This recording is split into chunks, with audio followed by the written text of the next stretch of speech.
अंधकाराकडून प्रकाशाकडे तर अज्ञानाकडून ज्ञानाकडे नेणारा सण म्हणजे दीपावली। वसुबारस म्हणजे गोवत्स द्वादशी हा दिवस दिवाळीला जोडून येतो, म्हणून त्याचा समावेश दिवाळीत केला जातो। पण वस्तुतः तो सण वेगळा आहे। मात्र देशातील बहुतांश ठिकाणी वसुबारसेपासून दिवाळीला सुरुवात होते।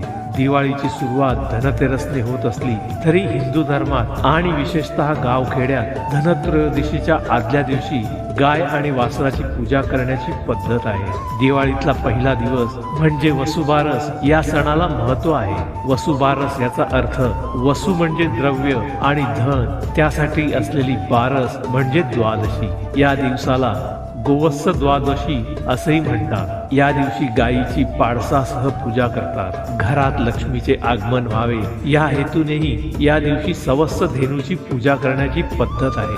हिंदू धर्मात गायीला मातेचा दर्जा दिला जातो। गाय ही सात्विक आहे, म्हणजेच आपल्या सहवासाने दुसऱ्याला पावन करते। तसेच गाय ही आपल्या दुधाने समाजाला बलिष्ठ करते, शेतीला खत देऊन पौष्टिकत्व देते। त्यामुळे या पूजनाद्वारे गायीच्या सात्विक गुणाचा स्वीकार केला जातो।